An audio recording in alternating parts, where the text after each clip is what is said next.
Praise God. Tayo po ay nasa part 2 ng ating series. It's about the hiwaga ng kaharian po ng Diyos. Ito po ay continuation, no? Nung nakaraang pong linggo, pansamantalang na-post muna para bigyang diin yung celebration po ng Father's Day. So, belated Happy Father's Day po sa bawat tatay na naririto. Thank you, Jesus. Now, bakit marami ang nakakarinig? Ngunit kakaunti o county ang nakakaunawa. Now, mahalaga ito. This is very important. Ano po? Sa matagal po nating nasa simbahan, sa matagal na nating nagsisimba sa lugar pong ito, dapat may nangyayari sa ating buhay. Can I have an amen? Sa matagal mo nang umuupo sa upuang yan, dapat may nangyayari sa buhay po natin. Dapat tumatalab ang salita ng Diyos. Pakitingin mo yung katabi mo, tumatalab ba ang salita ng Diyos sa Kanya? Dapat na itatanim ang binhi ng salita ng Diyos sa ating pong mga puso. Dapat ang buhay natin ay hindi na katulad ng dati. Can I have an amen? Kasi nagiging questionable yung ating pong pananampalataya kapag walang nagbabago sa atin. Because salvation is not just about confession. Salvation is about transformation. Ang sino mang na kay Kristo ay isang bago ng nilalang. Ang dati nilang pagkatao'y wala na. Lahat ay pawang bago na. So kailangan may nangyayari. No? Dapat ang buhay po natin ay hindi na katulad ng dati. Dapat nagbabago tayo. Can I have an amen? Ang nangyayaring pagbabago sa buhay po natin ay dapat hindi pa urong. Dapat pasulong ang pagbabagong nangyayari sa atin. Because it is stated in the Word of God that we are being changed by God through His Word from glory to glory. Pakikalabit niyo po yung katabi mo. Dapat yung pagbabagong nangyayari sa iyo ay pasulong. Hindi yung masungit ka ngayon, tas pasungit ka ng pasungit. O baligtad po yun. Ibig sabihin, hindi nagpe-penetrate ang Word of God sa buhay natin, sa puso natin. Kaya po kung minsan, kailangan natin tanungin ang ating sarili kung minsan. We need to confront ourselves. Bakit hanggang ngayon, suplada pa rin ako? Minsan tinatanong dapat natin yan. Bakit hanggang ngayon, nagmumura pa rin ako? Sometimes you need to confront yourself. Bakit hanggang ngayon, kuripot pa rin ako? Wala pong anak ng Diyos ng kuripot. Can I have an amen? Kasi we really understand that the only way to receive is to give. No other way. Ang tanging solusyon para tayo mapagpala ay ang maging mapagbigay. Can I have an amen po? Bakit hanggang ngayon ay nagwo-worry pa rin ako? Kung minsan kailangan tanungin natin ang ating sarili. Ano po? Because we need to hear the voice of truth. Kailangan nating marinig ang boses ng katotohanan. Dahil kapag tumambad sa atin ang katotohanan, the truth shall set us free. Can I have an amen? Palalayain tayo ng katotohanan.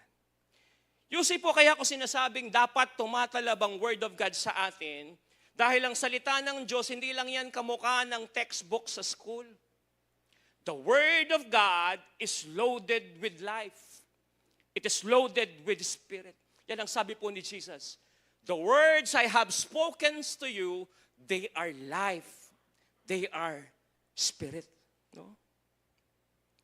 Kaya po, ang salita ng Diyos, ito'y nagwo-work sa puso po ng bawat isa sa atin. Can I have an amen?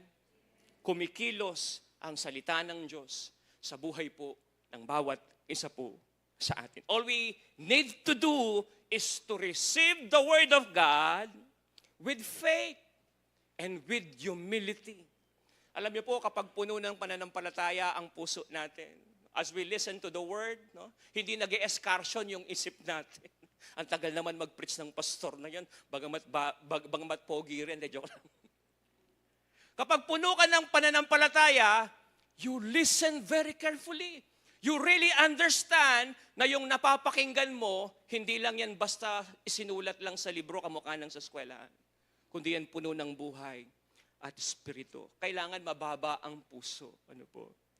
Now, sa Mark chapter 4 po, yan ang ating pong teksto patungkol sa hiwaga ng kaharian.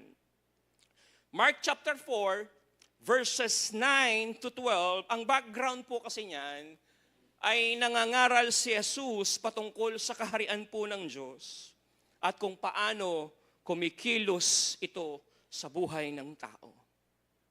At siya'y nangaral sa pamamagitan ng mga parables.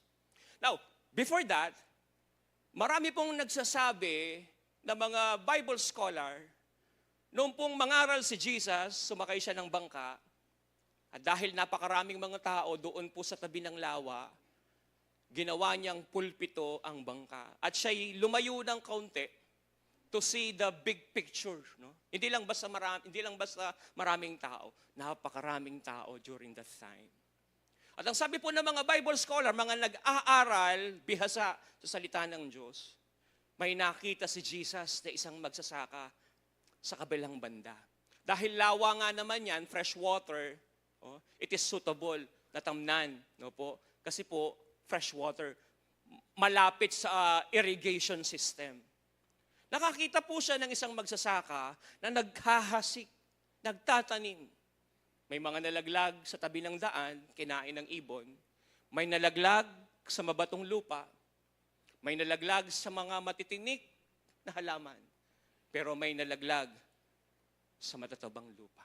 And then Jesus started preaching in a parable. Ano po? Now, ang layunin po ng parable, ang layunin ng parables ay upang ihayag ang mga komplikadong bagay na hindi naiintindihan. To illustrate to us the meaning of the kingdom of God. Para ihayag, ipaliwanag ang kaharian po ng Diyos.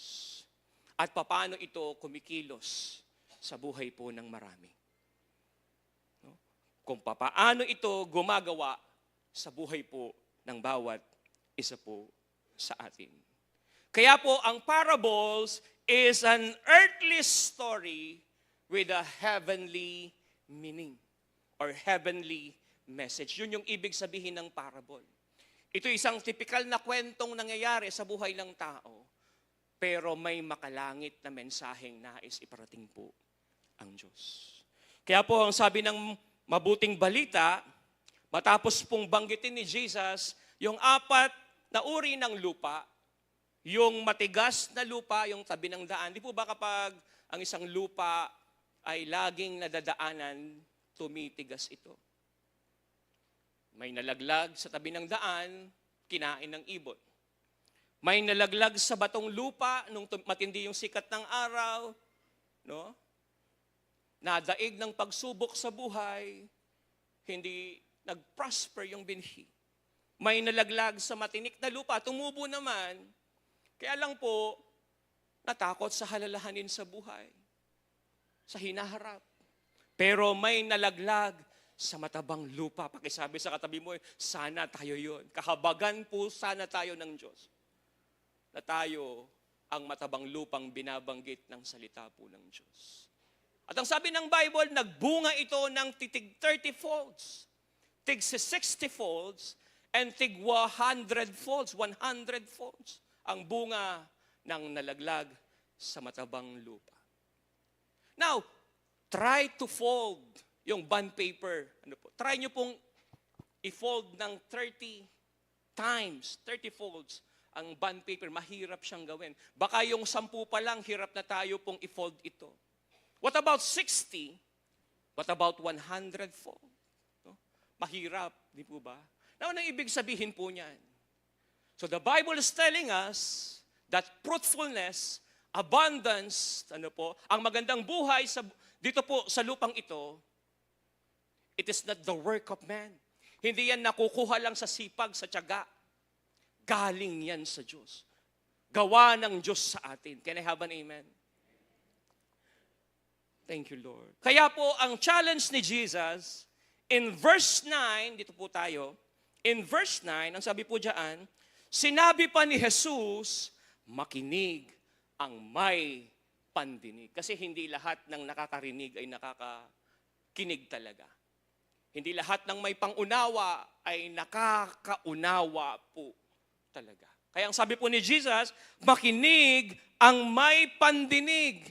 So Jesus is getting their attention. Kinukuha ni Jesus ang attention ng mga tao. Sapagkat mahalaga kasi yung sasabihin po ni Jesus. Hindi po lalabas sa bibig ni Jesus yung nonsense o yung trivial things lang. Lahat ng sasabihin ni Jesus, it is loaded with life. It is loaded with spirit. Kaya lang kailangan bukas ang puso. Kailangan may pananampalataya para yung binhing na ihahasik sa puso ng tao, it will multiply, it will prosper. 60-fold, 30-folds, 60-folds, and 100 folds. Verse 10, nang nag-iisa na si Jesus, may ilang mga nakikinig ang lumapit sa kanya kasama ng 12. Now, how to know na talaga ang tao ay nakikinig at nakakapakinig at nakakaunawa ng kanyang napapakinggan? Paano mo malalaman? Madali lang naman po. Kung yung pinapakinggan mo ngayon, pinapakinggan natin ngayon, ay inilalapit tayo sa Diyos. It draws us near to Jesus. Ibig sabihin, matabang lupa ka. Pakikalabit mo yung katabi mo, congratulations, you were here. Isa lang ibig sabihin po niyan, yung mga napapakinggan natin noon, yung mga naitatanim ng Diyos na salita niya sa puso natin, it really works. Kasi mahalaga sa atin ang Diyos. Can I have an amen? Pinapahalagaan natin ang Diyos. Ang sabi ng Bible in verse 10, nang nag-iisa si Jesus, may mga nakikinig na lumapit kay Jesus. It draws us near to Jesus. Why? Because we long for more. We are hungry for more. Can I have an amen? We dig for more. Yan ang isang palatandaan ng isang tao ay nakakapakinig talaga ng salita po ng Diyos. Ano pong sabi po nila? Nang nag-iisa na si Jesus, may ilang mga nakikinig ang lumapit sa Kanya kasama ang 12. Hiniling nilang ipaliwanag niyang ang talinhaga. They want for more. They are hungry for more. They dig for more. Now, bakit ko nasabing matabang lupa ito? Kasi ang sabi ni Jesus ay ganito. Sinabi ni Jesus o sinabi niya, ipinagkaloob sa inyo ang karapatan na maunawaan ang hiwaga tungkol sa kaharian ng Diyos. Sila ang tinutukoy na matabang lupa. Pinagkaloob sa kanila na maunawaan ang hiwaga ng kaharian ng Diyos. This is something to be grateful to God. Isang bagay na dapat pinagpapasalamat natin sapagkat ang salita ng Diyos na ating napapakinggan, naririnig, nababasa ay talagang nauunawahan po ng bawat isa po sa atin. Ano po? Sabi niya, ipinagkaloob sa inyo ang karapatang maunawaan ang hiwaga tungkol sa kaharian ng Diyos. Ngunit sa iba na nasa labas, the crowd, yung mga hindi lumapit kay Jesus, no? The Pharisee, the religious leader, no? Sabi po ng salita ng Diyos. Okay. Ngunit sa iba na nasa labas, ang lahat ng bagay ay itinuturo sa pamamagitan ng talinhaga. Bakit itinatago ang salita ng Diyos sa kanila? No? Para itago po ito, para hindi ito, at tawag noon, to hide it, no? To conceal it, dahil wala naman talaga po silang interest sa salita po ng Diyos. Ang tingin kasi nila sa pangangaral po ni Jesus, patungkol sa parable is just simply a story. Ito'y kwento lang na napapakinggan nila, but no spiritual meaning, message. Ano po? Ang tingin kasi nila sa salita ng Diyos ay gawang tao lang. At ito yung nakakalungkot na katotohanan sa panahon natin. Hindi lahat naniniwala sa salita po ng Diyos. Hindi lahat iginagalang ang salita ng Diyos. Ang tingin nga po nila dyan minsan ay gawang tao lang. Actually, totoo po yun, gawang tao lang. Gawang tao ang salita ng Diyos. But they are inspired by the Holy Spirit. Kaya yan ginawa ng tao, kasi po tao ang magbabasa niyan, kinayaban amen. Mahihirapan talaga tayo kung ang nagsulat niyan, crocodile, mahihirapan natin maintindihan. Kaya tao ang gagamitin po ng Diyos kasi tao din ang magbabasa nito. Ngayon, kung ang magbabasa niyan, crocodile din po ang gagamitin ng Panginoon. Pero salamat sa Christ in you, hindi lang po ito gawang tao. Can I have an amen? It is pure Word of God. It is loaded with life and power. It is the power of God. The Word of God, my brothers and sisters in Christ, is the power of God. Yan ang sabi ni Pablo in Romans chapter 1, verse 22. That I am not ashamed of the gospel, sabi ni Pablo, for it is the power of God unto salvation. Sana po wag bumaba yung tingin natin sa Word of God. Amen? Can I have an amen? Thank you, Jesus. Now, in verse 12, nang sa gayon, tumingin man sila, ay hindi sila makakakita. At makinig man sila ng makinig, ay hindi makakaunawa. Ayun po ang nakakalungkot na kwento. Ano po? Ang daming mga nasa simbahan, pero hindi naiintindihan ang salita po ng Diyos. Isang word of God ang naipapangaral, pero may mga nakakakita, may mga nakakaunawa. Pero meron din namang hindi nakakakita. Meron din namang hindi nakakaunawa. May mga tao ang tingin po nila kay Jesus is just merely a carpenter. Isang tao lang, isang karpentero lang. Pero salamat sa Christ inyo, hindi lang karpentero si Jesus sa atin. Can I have an amen? Jesus is not just a teacher. Can I have an amen? Even though Jesus is a teacher. Si Jesus ay hindi lang manggagamot, even though Jesus is the great physician. Hindi lang provider si Jesus. Can I have an amen? Jesus Christ is Lord. Can I have an amen? Pero hindi lahat naunawaan, naintindihan ang bagay pong ito. Thank you, Jesus. May mga tao po kasi ang tingin nila sa gathering pong ito, tulad ng ginagawa natin, isang religion lang. Kaya kapag sinishare mo ng Word of God, sama ka sa akin sa church, sabi po nila, yung ang unang relihiyon ko, hindi ko naaayos, hindi ko masalesean. Punta ako pa kayong panibagong religion. You see, ang tingin po nila sa atin, ang pagiging Kristiyano is just a religion. Pero sa atin, this is more than religion. Can I have an amen?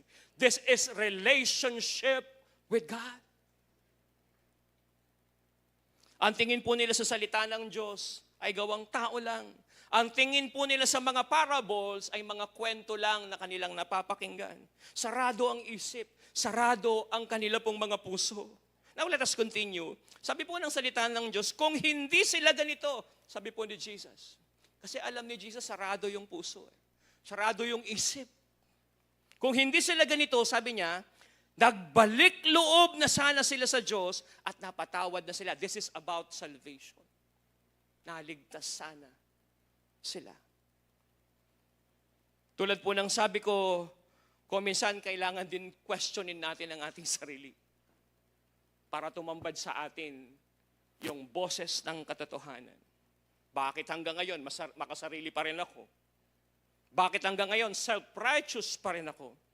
Bakit hanggang ngayon tamad pa rin ako. You see, walang problema sa Word of God. Iisang salita ng Diyos ang nalaglag sa tabi ng daan, sa mabato, sa batinik, at saka sa matabang lupa. Kung minsan, wala naman po sa pastor ang problema. Wala naman sa salita ng Diyos ang problema. Kung minsan, ang problema ay ang puso ng tao. Kaya hindi ito nagbabago. You see, the Word of God is powerful. No doubt about that. The Word of God is the power of God. Kaya lang, when it is planted in a wrong heart, the Word of God becomes powerless. Kaya hindi siya namumunga. Namamatay. Pakikalabit mo yung katabi mo. Kaawaan tayo ng Diyos. Can I have an amen? Kahabagan tayo po ng Panginoon. Na lahat ng ating napapakinggan ay maitanim talaga sa puso natin at magdulot ito ng pagbabago. Why? Kapag tama ang lupa, ang binhi, it multiplies, it prospers. 30 folds, 60 folds, 100 folds. Ito po.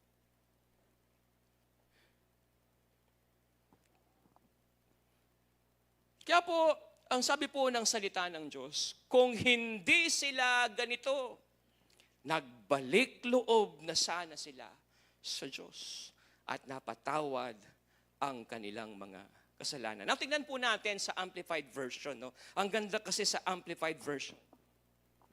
Thank you, Jesus. Ang sabi po sa Amplified Version, in verse 9 hanggang 11, ayan po. He who has ears to hear, let them be listening. And let him consider and perceive and comprehend by hearing. Now, gumamit po ang Amplified Version ng iba't ibang uri ng adjective ng listening. Sabi po ng Amplified, yung daw pong nakakapakinig, no? Yung word na listening, ano po, ay gumamit siya ng word na consider, perceive, and comprehend. Ano ibig sabihin po niyan? Na ang totoong nakakapakinig, they consider what they hear. Pakikalabit niyo po yung katabi mo, kinukonsider mo ba yung napapakinggan mo? O sarado yung isip, sarado yung puso? Yung salitang perceive, ang sabi po ni Pastora, even though parang magkapatid yan ng comprehend, no? Ang perceive, mas malalim sa comprehension. Ang perceive na darama, nararamdaman. Ang comprehend, nauunawaan. In other words, ang Word of God dapat nararamdaman natin, tumatalab, tumatagos, nagdadala ng pagbabago sa buhay po natin. Sige po, palakpakan natin ang Lord. Dapat ganoon ang salita po ng Diyos. Sabi po sa verse 10, then the disciples came to him and said, why do you speak to them, the religious leader, the crowd, in parables? And he replied to them, sabi po ni Jesus, to you it has been given to know the secrets of the mysteries of the kingdom of heaven, but to them it has not been given. Bakit po hindi pinagkaloob sa kanila? Mamaya makikita po natin as we go on sa message pong ito. Now in verse 13, makikita natin dyan that Jesus is giving us some hint or clue kung bakit. Sabi po sa verse 13, for whoever has, ano yan? Spiritual knowledge, understanding of the word. For whoever has spiritual knowledge, to him will be more given, and he will be furnished richly, so that he will have abundance. Now, yung word na furnished, richly, ano po, usually ginagamit natin yan kapag binibless tayo ng bagong bahay. Tapos, nang i-turn over sa atin yung bahay, fully furnished. Ibig sabihin, kompleto na. Lahat nandun na. Meron ka ng entertainment system, kumpleto na yung sa kitchen set mo, maging yung buong kwarto, nandun na, gagamitin mo na lang. Yan ang dala ng salita ng Diyos sa atin. Abundance. Furnacially, richly. Kaya tama ang sabi po ng Matthew 6:33. Seek first His kingdom and His righteousness, and all these things will be added unto you. Lahat ng pangangailangan ng tao, it will be provided by the King of the kingdom. Can I have an amen? Alam niyo po, hindi lang po yun is a prank nung sabihin ni Jesus, seek first His righteousness, His kingdom, and His righteousness, and all these things will be added unto you. Remember this po, kapag may command ang Diyos, may gantimpalang nakalakip sa bawat pinag-uutos ng Panginoon. Hindi yan scam. Why? Because God is a rewarder. Pag inuna mo ang kaharian ng Diyos, lumakad ka sa standard ni God, that is righteousness, you don't compromise your walk with God. Sa tingin po ninyo, scam lang, aabutin natin sa Diyos. That is impossible. Why? Because it is written in Hebrews 11:6, God is a rewarder. Nung sabi doon, without faith, it is impossible to please God. And anyone who come to God must believe that He exists. And God is a rewarder of those who seek Him. Kaya po hindi pwedeng hindi mapuli-furnish ang buhay. Yung pangangailangan po natin. It will be rewarded by the kingdom, by the King of the kingdom. Can I have an amen po? Tawang sabi po ng Biblia, but from him who has not. Yung pong sarado ang isip, sarado ang puso.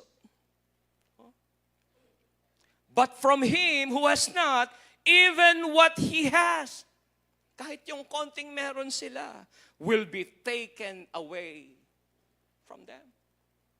Now, this is a warning to everyone. Babala po ito sa bawat isa po sa atin. Sino ang kukuha ng konting meron sila? Tinanong ko yan, sino kaya ang kukuha ng konting meron sila? Actually, makikita natin yan dun sa unang verse. Ang mga ibon ang kukuha ng konting meron sila. At yung mga ibon, it represents Satan. Kukunin yung mga binhing na itanim sa puso ng tao. Alam niyo po, this is a warning to every one of us here. Alam niyo po, si Satan wala siyang interest sa bank account mo. Bakit kalabit mo yung katabi mo? Satan has no interest in your bank account. Wala siyang interest doon sa ekta-ektaryang lupa natin. Sumama po ako sa ekta-ektaryang lupa natin. Di po ba tayong mga tao, ang isang bagay, possession na meron tayo, ay pinapahalagaan natin. Can I have an amen? Kung meron kang 1 milyon, hindi mo yan basta ilalagay lang sa harap ng bahay mo. Nilalagay mo yan saan? Doon sa panyo. Hindi, naalala ko si lola ko, pag may pera, ibinabalot yung pera niya sa panyo, tapos may rubber band. Nilalagay mo yan doon sa bangko. Tama ba? Nilalagay niyo po yan sa safety deposit box. Kung meron po kayong lupa, binabakuran mo yan. Kung minsan nga po, ang bako niyan, parang Torre ng Babel. Kasi bakit ayaw nating may kumuha, may manira niyan. Pero alam niyo po, there is more precious than money. There is more precious than house and lot. My brothers and sisters in Christ. It is the very Word of God. Mas mahalaga pa yon sa pera. Mas mahalaga pa yan sa ari-arian dito sa mundo. Alam niyo po, ang pera will give you a decent life on earth. Pero hindi kanya kayang dalhin sa langit. Can I have an amen? May mga labanan tayo na kung minsan ay hindi kayang solusyonan ng pera. Kamukha ng takot, ng anxiety, ng depression. Ang daming mayayaman pero depressed. Natatakot. Pag pala nasa operating room na po kayo, wala ka ng ibang panghahawakan. Hindi kahit asawa mo, hindi ka matutulungan. Nung ako po yung nasa operating room, ako po yung maoperahan ng appendix. Sabi po sa akin ng anesthesia, "Sir," sabi niya, "alam ko po, kinakabahan kayo." Sabi niya, ganun po pala ang operating room, parang spaceship. Kasi nakahiga ka, daming ilaw, ang lalaki ng ilaw. Sabi po ng surgeon sa akin, saksakan po, bago ako saksakan po ng anesthesia, "Alam ko po, kinakarog ka." Sabi ko sa kanya, sabi ko sa isip ko, hindi naman ako kinakarog. Kampante po ako. You see, may mga panahon na tanging word of God lang ang makakapitan po natin. Nawawala ang takot kapag may pangako ka ng Diyos. Can I have an amen? Pumapanatag ang buhay. Can I have an amen? There is more precious than money. There is more precious than house and lot. Kaya walang interes ang dyablo doon.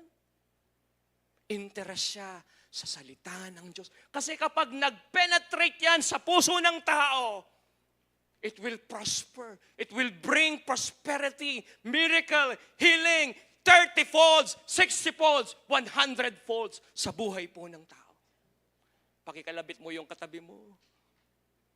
Wag lang lupa ang bakuran mo, kamo. Wag lang pera ang isafety natin. Protektahan natin ang salita po ng Diyos na naitatanim sa puso natin. Can I have an amen? Nawang sabi po doon sa verse 11, sapagkat sa inyo ipinagkaloob na malaman ang mga hiwaga ng kaharian ng langit. Hallelujah. Praise God. Palakpakan po natin ang Lord. Mapalad po tayo, mga magulang ko't kapatid. Hindi tayo nangangapa sa dilim. Hindi tayo tsumachamba lang. Amen? Totoo yung ating pananampalataya. Totoo na nauunawaan natin ang salita po ng Diyos. Ating pong simulan, magsisimula na po ako, ang mensahe sa pamamagitan po ng isang kwento. Ito po'y kwento patungkol sa nakatagong yaman sa ilalim ng kanilang mga paa. May kwento tungkol sa isang magsasaka na namumuhay ng mahirap sa buong buhay nila. No? Parang kwento po ng marami. Araw-araw siyang nagtatrabaho sa kanyang lupain.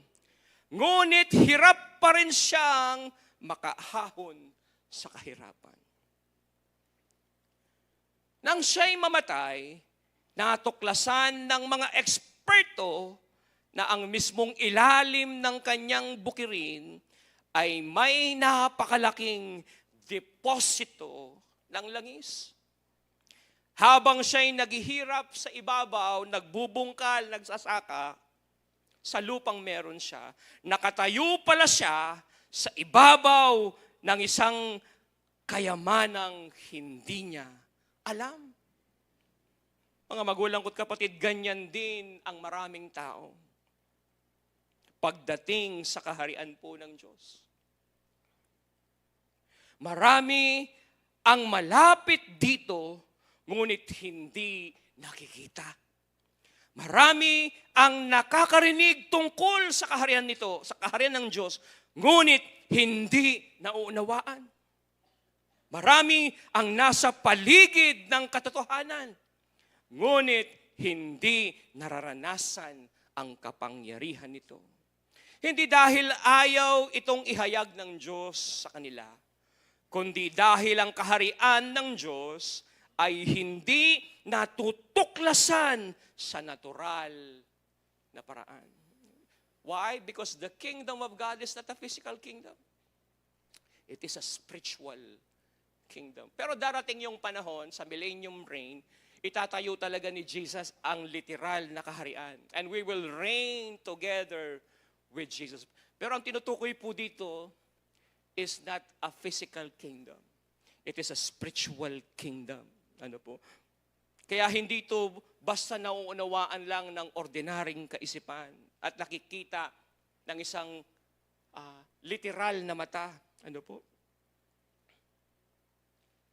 Hindi dahil ayaw itong ipahayag ng Diyos, kundi dahil ang kaharian ng Diyos ay hindi natutuklasan sa natural na paraan. Ito ay ipinapahayag ng Diyos sa mga pusong handang tumanggap nito.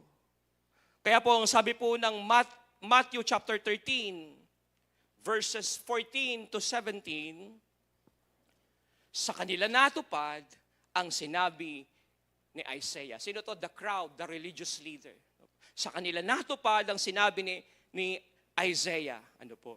Makinig man kayo ng makinig, hindi kayo makakaunawa.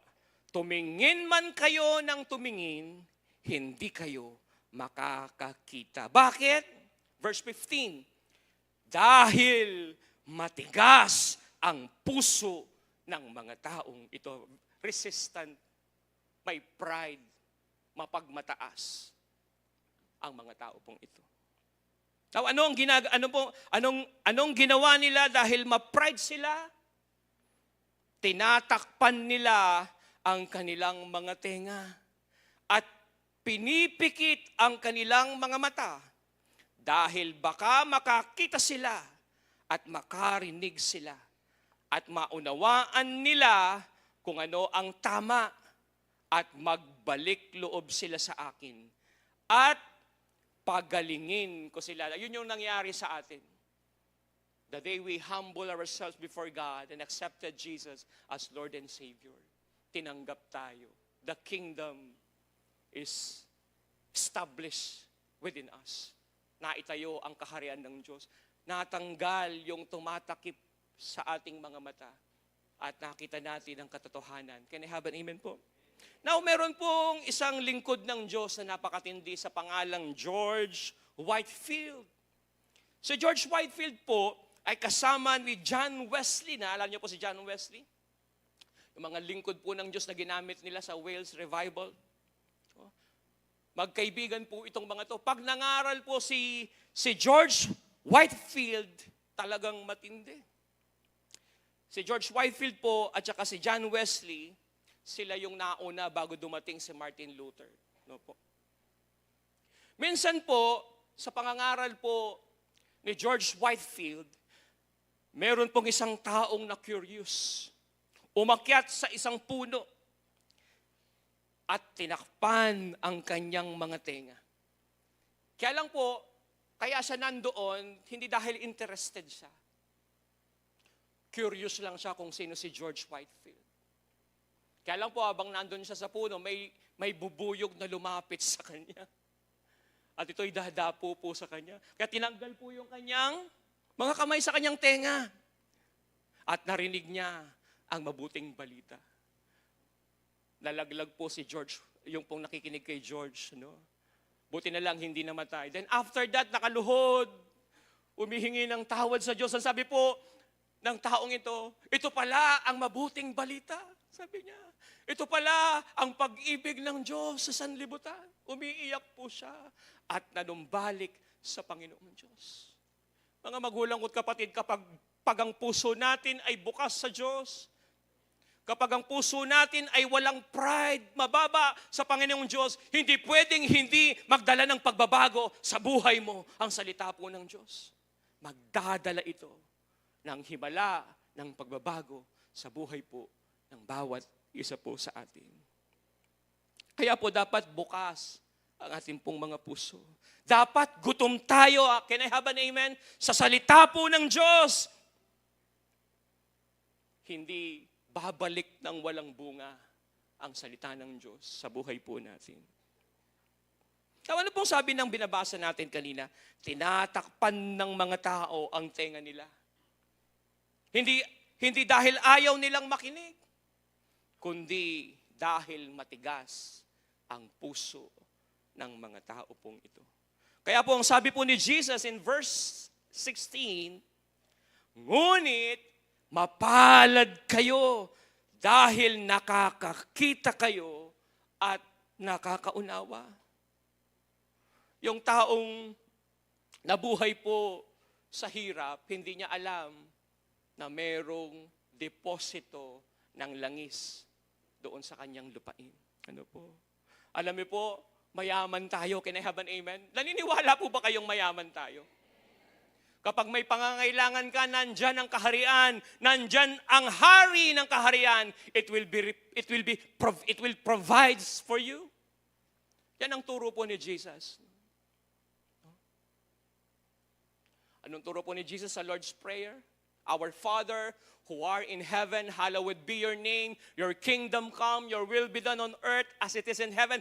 Give us this day our daily bread. God is concerned sa lahat ng ating pong pangangailangan. Can I have an amen? Verse 17, sinasabi ko sa inyong totoo, maraming propeta at matutuwid na tao noon sa Old Testament ang naghangad na makita at makarinig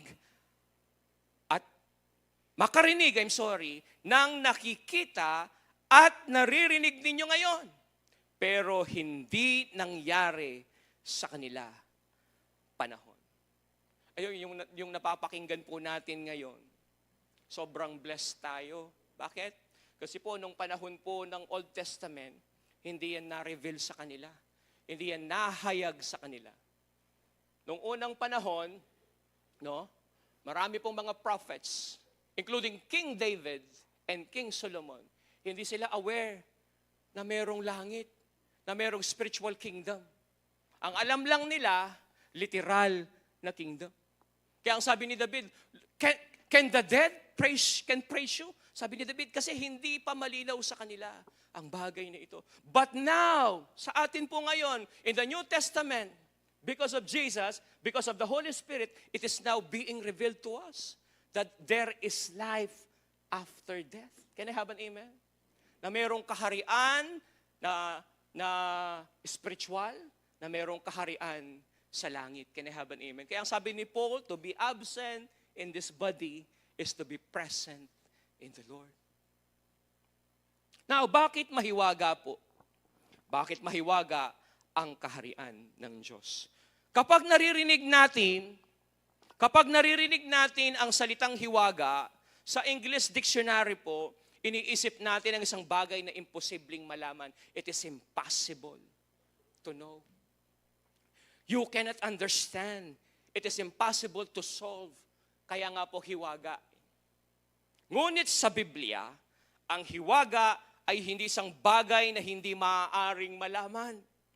Ito'y isang katotohanang dating nakatago, ngunit ngayon ay inihayag ng Diyos sa kanyang mga anak. Palakpakan natin ang Lord, praise God. Alam niyo po kung naintindihan ninyo ito, ibig sabihin lang sumasa atin ang Holy Spirit. At kino-confirm neto na mga anak tayo talaga ng Diyos. Opo. Thank you, Jesus. Noon po ang kaharian ng Diyos ay literal itong inihintay ng mga tao. At ang kaharian ng Diyos ay para lamang sa mga Jew. Di tayo kabilang po doon.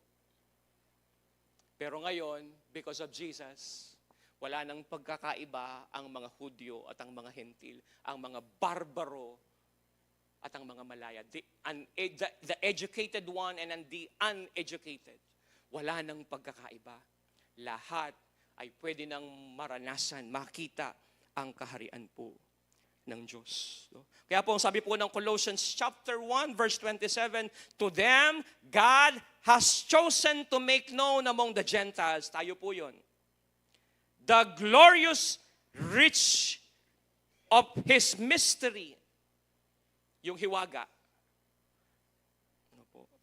which is Christ in you, the hope of glory. Kaya naintindihan natin ang bagay pong ito.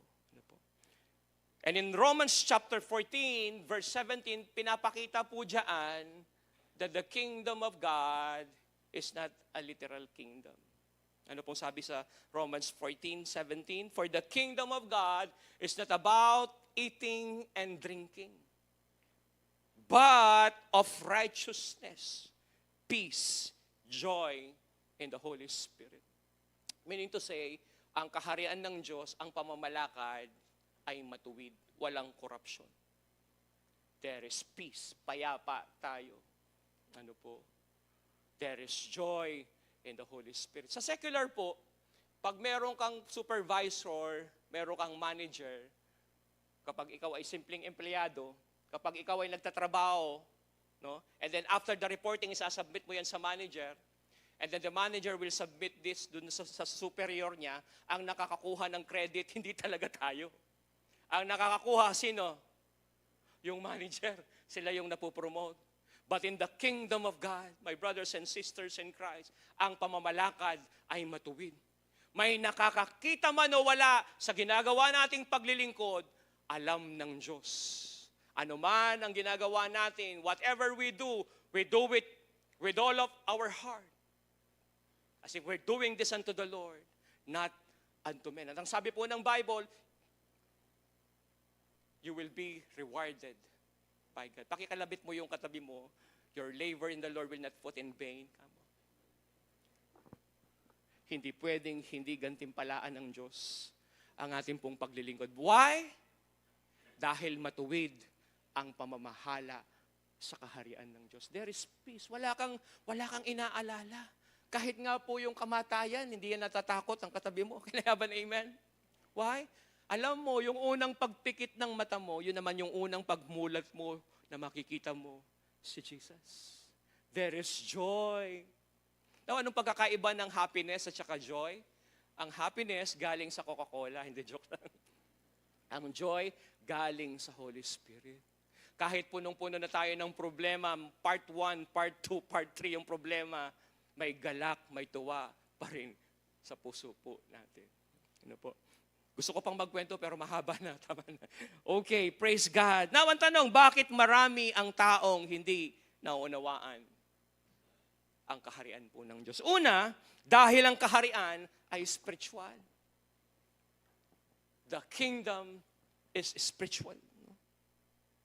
Ang kaharian ay hindi natutuklasan sa natural na paraan. Ito'y ipinapahayag ng Diyos sa pamamagitan ng banal na Espiritu. Ang mga bagay ng Diyos ay inihahayag sa pamamagitan ng Espiritu Santo. Now, we understand, kapag ang tinutukoy po natin is yung kaharian ni King Charles, talagang literal yan. Makikita mo yan. But when we talk about ang kaharian ng Diyos, God is a spirit being. Can I have an amen? Meaning to say, hindi yan basta nakikita lang ng literal na mata. It is spiritual. Opo. Nag-jump ako ng konti. 1 Corinthians chapter 2, verse 9 to 15, ganito po ang sinasabi ng kasulatan. Pansinin po ninyo ito. Wala pang taong nakakita. Even the Bible, sinasabi niya, wala pang taong nakakita, nakarinig, o nakaisip sa mga bagay na hinihanda ng Diyos about the kingdom of God. Inihanda ng Diyos para sa mga nagmamahal sa Kanya. O wala pa daw pong nakakita. Wala pa daw pong nakarinig, nakaisip sa inihanda ng Diyos, sa kaharian ng Diyos para sa mga nagmamahal sa Kanya. You see, there are things that are hidden. There are things that are hidden. Ano po? Kaya kapag nag-ooperate tayo on a natural way, sa natural na paraan, hindi mo talaga makikita ang kaharian ng Diyos. At hindi nag-ooperate po ang kingdom of God sa ganitong mga bagay. Inihahayag ng banal na spirito ang kaharian ng Diyos sa bawat isa po sa atin. Kung tayo po ay, kung yung ating pong pananaw, yung ating prinsipyo is to see, to believe tayo, mabibigo tayo. Hindi natin makikita ang kaharian po ng Diyos. Ano po? Madidisappoint tayo. Wala tayong mararanasan sa kaharian po ng Diyos. Verse 10, Ngunit ang mga bagay na ito, ipinahayag, take note, ipinahayag, past tense, ipinahayag sa atin ng Diyos sa pamamagitan ng Kanyang Espiritu. Can I have a amen? Lahat po ng nagtataglay ng Holy Spirit, magsabi ng amen. Lahat po ng naunawaan yung nababasa natin sa screen, magsabi ng amen. Sabi dyan, it's already past tense. Ipinahayag. Meaning to say, nakikita mo na, naintindihan mo na. Lahat po ng nakakaintindi, magsabing amen. Na nakikita mo ang kaharian ng Diyos, magsabi ng amen. Sapagkat ang lahat ng bagay ay nalalaman ng Espiritu. Maging ang mga malalim na kaisipan ng Diyos. At ngayon po, nire-reveal sa atin yan ng Panginoon. No? As we listen to the Word of God, through the illumination of the Holy Spirit, through the help of the Word of God. No? Kaya po, habang tayo nakikinig ng salita ng Diyos, hindi tayo naboboard, nag-i-enjoy tayo. Kaya po, we enjoy praying. Can I have an amen? We enjoy worship. We enjoy studying the Word of God. Kasi naiintindihan na natin. Verse 11, hindi ba't walang nakakaalam sa iniisip ng isang tao liban sa kanyang sariling spirito? Halimbawa po, yung iniisip nyo ngayon, hindi ko yan alam, yung iniisip nyo. Pero alam po ninyo kung ano yung iniisip nyo. Tama po ba? Ang tagal ng preaching, hindi, joke lang. Walang nakakaalam ng iniisip ng tao kundi ang kanyang sariling spirito. Gayon din naman, sabi po ng Word of God, walang nakakaalam ng iniisip ng Diyos maliban sa kanyang spirito. Kaya po ngayon, naiintindihan natin ang lahat ng ito. Hindi na ito mystery ngayon sa atin. Can I have an amen? Kasi nasa atin ang Holy Spirit. At siya yung tumutulong sa atin na maunawaan ang lahat ng bagay. We have comprehension about the kingdom of God. We perceive about the kingdom of God. Tuloy po natin. Hindi ang spiritong mundong ito upang maunawaan natin ang mga pagpapalang ibinigay ng Diyos sa atin. Verse 13, sabi po ni Pablo, kaya nga ipinapangaral namin ang mga bagay na ito sa pamamagitan ng mga salitang mula sa banal na spirito. Kamukha po ng pangangaral po natin ito. This is not just about a human wisdom. This is a direct word of God na naririnig po natin. This is a first-hand revelation from the word of God. At hindi mula sa karunungan ng tao. Bakit? Hindi natin maintindihan kapag ginamit natin yung human logic natin. Ipinapangaral namin ang spiritual na mga bagay sa mga taong pinanahanan ng Espiritu. Kaya po tulad ng sabi ko, we consider what we hear, we perceive what we hear, and we comprehend what we hear. Pero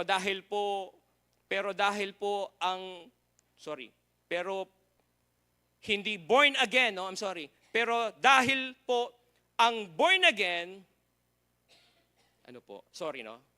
pero dahil hindi born again ang religion, ang born again, it is an experience with God.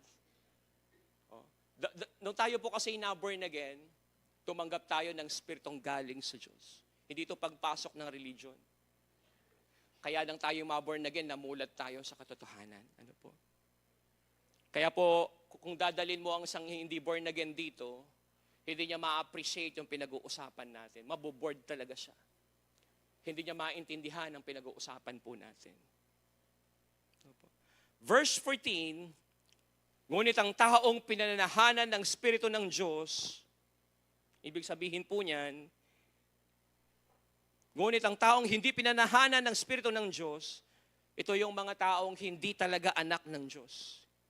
Hindi niya tinatanggap ang mga aral mula sa Espiritu. They reject the Word of God. Dahil para sa kanila, ito'y kamangmangan. At hindi nila ito naunawaan dahil ang mga bagay na ito'y naunawaan lamang sa tulong ng Espiritu. Dahil matigas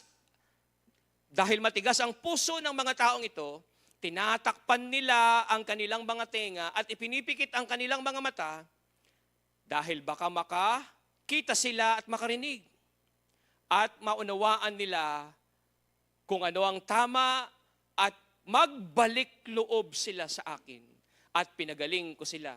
Ngunit mapapalad kayo dahil nakakakita kayo at nakakaunawa. Sinasabi ko sa inyo ang totoo. Maraming mga propeta at matuwid na tao noon ang naghangad na makita at marinig ang kanilang makarinig at makakita ng naririnig ninyo ngayon, pero hindi nangyari sa kanila ang mga bagay pong ito. Praise God. Ito po yung katotohanan.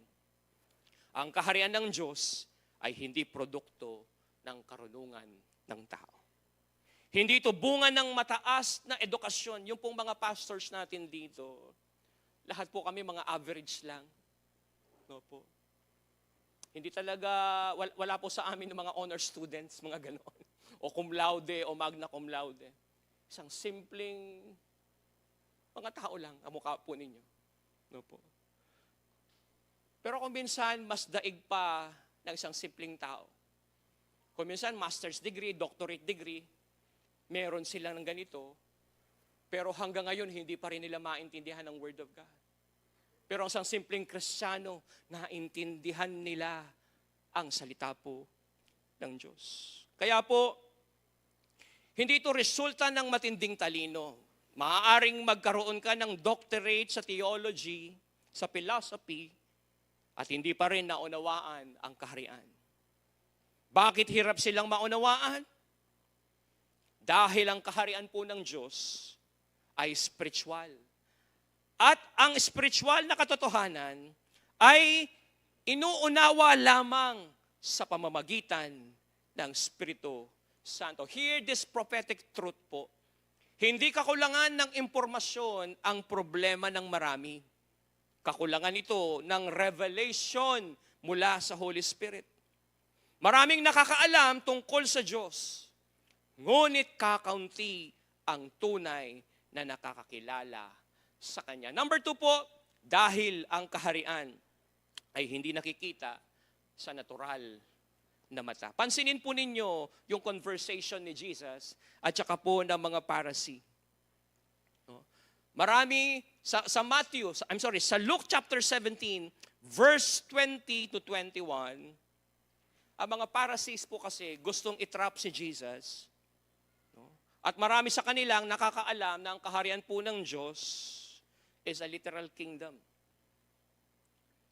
So kaya nagtanong ang mga Pharisee kay Jesus, paano mo itatayo ang kaharian ng Diyos kung nandyan ang Roman Empire?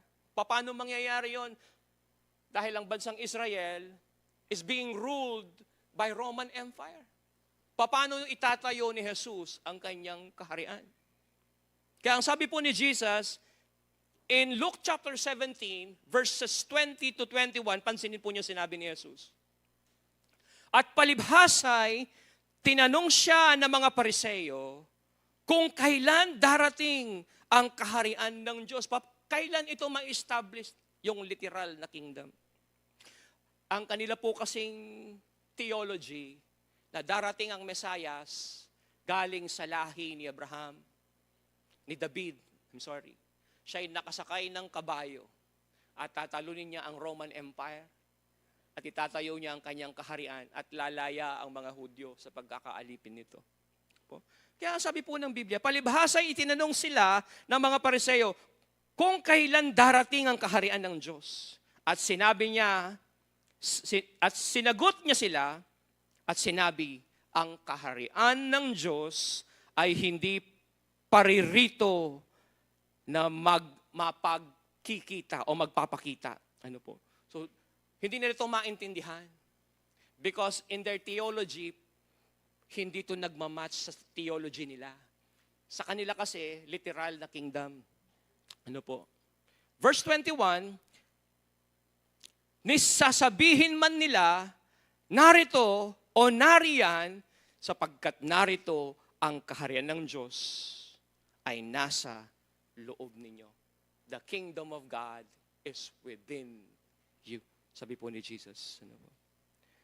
Alam niyo po, kailangan muna na si King Jesus must be enthroned in the hearts of men. Kailangang maiupo muna si Jesus sa trono ng puso ng tao bago makita ang kaharian ng Diyos. Yan ang nangyari sa atin. Nung nailuklok natin si Jesus sa puso natin, doon natin naunawaan ang patungkol sa kaharian ng Diyos. Ano po? Ang paghahari niya ay nasa mga nagpapakumbaba. Lahat po ng humble magsabing amen. Praise God. Nasa mga taong nanunumbalik sa Diyos. Once upon a time, nalayo tayo kay God. Can I have an amen? At tayo'y nanumbalik sa Panginoon. At tayo'y napatawad sa ating pong mga kasalanan. Kaya po, gusto ng mga taong makakita, gusto natin ng mga palatandaan, gusto natin ng mga ebidensya muna. Ngunit ang kaharian ay hindi nagsisimula sa panlabas, sa nakikitang literal. Nagsisimula ito sa loob, sa puso po ng tao. Kaya repentance, panunumbalik sa Diyos. Opo. Pagpapakumbaba sa Panginoon. Hindi ito nakikita sa mga mata lang ang kaharian. Ito'y unang nararanasan sa puso. Can I have an amen? Bago ito makita sa buhay, kailangan muna itong maitatag sa kalooban ng tao. Ito po yung revival truth. Ang mundo ay naghahanap ng mga bagay na nakikita. Ang tao, to see is to believe. Nasanay tayo na mag-operate sa 5 senses. Kaya ang isang bagay, pag hindi natin nakikita, hindi natin nahawakan, hindi tayo agad-agad naniniwala. Kaya yan ay nagiging battle sa isip ng tao. Na-molde tayo to operate in our 5 senses. Ngunit ang Diyos ay gumagawa muna sa mga bagay na hindi nakikita. Can I have an amen? Kasi ang faith, kailangan mo munang maniwala bago mo makita. Ganyan ang spiritual na bagay. Ang pananampalataya ay nakakakita bago pa man makita ng mga mata. Can I have an amen? Kaya ang sabi ng Bible, for we walk by faith, not by sight. Kaya ang sabi po ni Jesus kay Tomas, Tomas, naniniwala ka ba dahil nakakita ka? Naniniwala ka ba dahil naipasok mo yung mga kamay, yung mga daliri mo sa butas ng aking mga kamay? Sabi ni Jesus, mapalad ang mga taong hindi nakakakita pero naniniwala. Kailangan munang ng pananampalataya bago ito makita. Panloob bago ito makita. Believe first and you will see the kingdom of God. Last po, para maintindihan ang iwaga ng kaharian, dahil kailangan munang maipanganak sa Espiritu. Kailangan munang maisilang muli ang isang tao. This is born again. No po? Minsan po meron isang Pariseo ang lumapit kay Jesus, isang scholar, a member of the Sanhedrin, an expert of the law, pero hindi ligtas. Lumapit siya kay Jesus nang magdadapit hapon. At ang sabi po niya, Guro, sabi po niya kay Jesus, naniniwala po ako na kayo ay buhat sa Diyos. Sapagkat walang makakagawa ng mga ginagawa niyong himala, liban na sa Kanya ang Diyos. Nakakagulat yung response si Jesus. Hindi niya sinabi, congratulations. Hindi niya sinabi, alam mong mga bagay na yan. No? Ang sinabi ni Jesus ay nakakagulat. Ang sabi po sa verse 3 ng John chapter 3, verse 3, po sabi dyan, maliban ng isang tao ay maipanganak na muli, hindi niya makikita ang kaharian ng Diyos. Kailangan munang maisilang muli ang isang tao bago niya makita ang kaharian po ng Diyos. Now, na-confuse ang isang expert of the law. Ang sabi niya, paano mangyayari ang mga bagay na yan? Kailangan pa ba akong pumasok sa tiyan ng aking nanay? Ang sabi ni Jesus, ang isinilang sa laman, natural birth, lahat tayo dumaan po dyan, ay naisilang sa laman. Ang naisilang sa spirito ay sa spirito. Sabi niya, huwag kang magtaka. Lahat ay kailangang maisilang na muli. Gumamit ang word of God, si Jesus, ng plural form. Lahat ay kailangang maisilang muli. Why?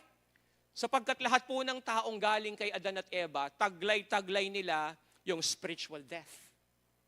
Ano sabi po ng Lord kay Adan at Eva? Huwag niyong kakanin yung pinagbabawal na bungang.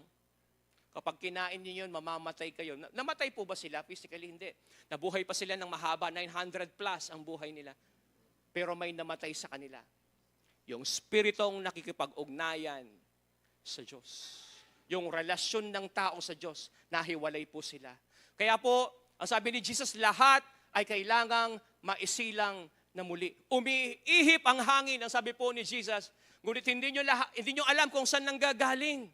Ganito ang pagkasilang na muli. In other words, ang born-again experience, hindi ito gawa ng tao, hindi ito gawa ng relihiyon, ito'y buhat sa Diyos, galing mula sa Diyos. Now, ang tanong ganito, oras na po.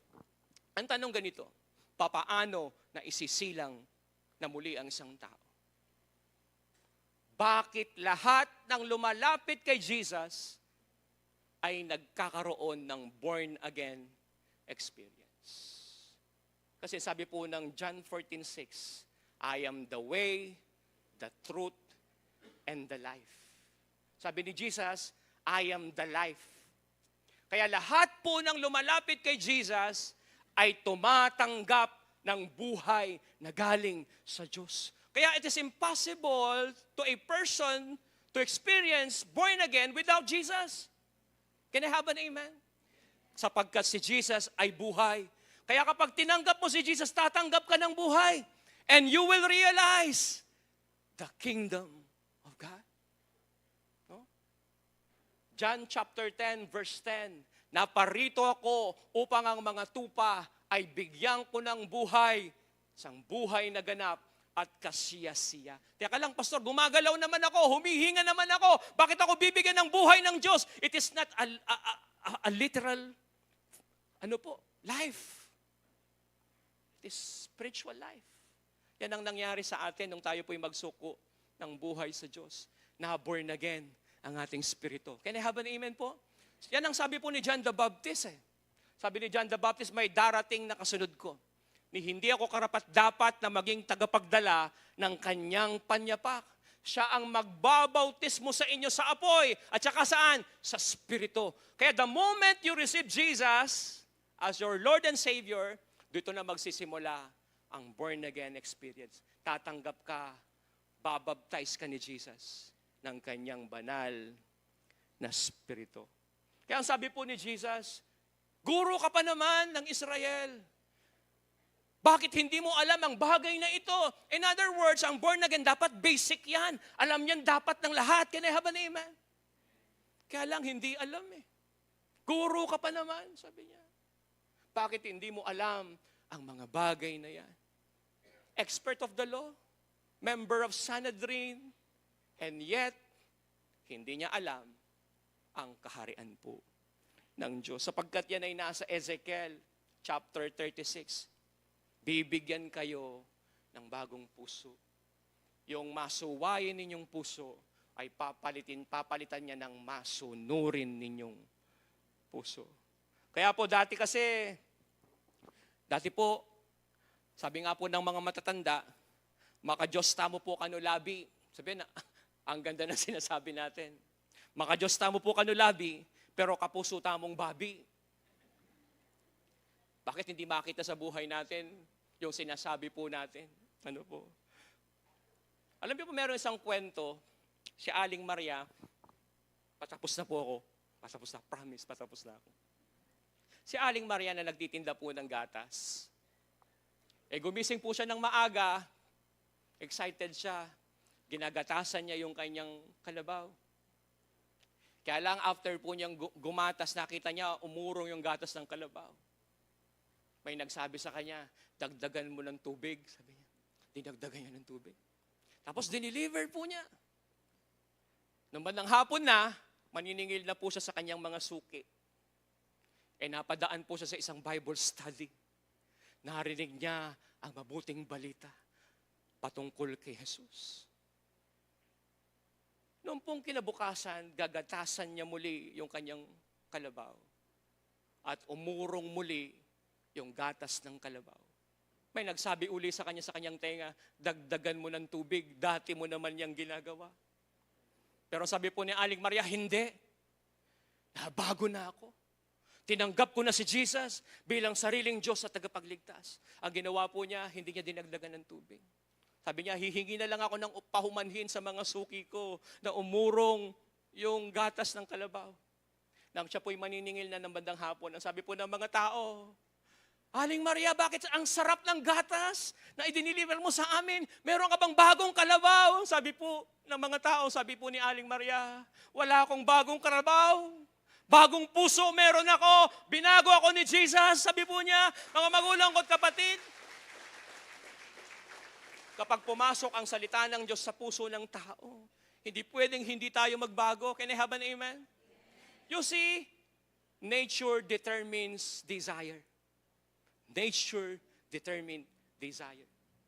Ang baboy po, bigyan mo man yan ng ribbon, no? Suutan mo man yan ng lakos na damit, i-check-in mo man yan sa isang 5-star hotel, kapag yan nakakita ng putik, magbababad yan. Kasi bakit? Nature ng baboy ang pumunta sa putik. Nang tayo po'y na-born again, nagkaroon tayo ng bagong nature.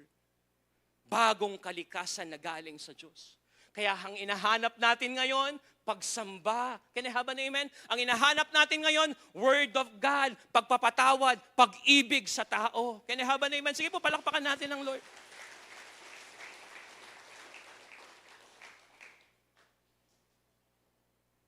Kaya po, ang bagong kapanganakan ay hindi lamang pagbabago ng relihiyon. Ito ay pagbabago ng kalikasan. A new nature. Opo. Thank you, Jesus. Ang kaharian ay hindi nauunawaan ng talinong isip lamang. Ito ay nakikita sa pusong binago ng Diyos. Yan. Nag-jump na po ako.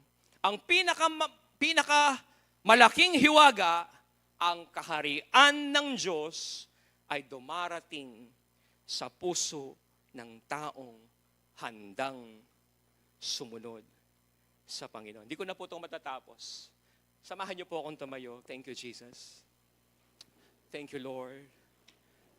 Ating pong itaas ang ating pong mga kamay. Thank you, Lord. Thank you, Jesus. And let us meditate the Word of God na ating pong napakinggan. Thank you, Jesus. At habang nakataas ang ating pong mga kamay, ating pong ilapit ang ating sarili kay Jesus.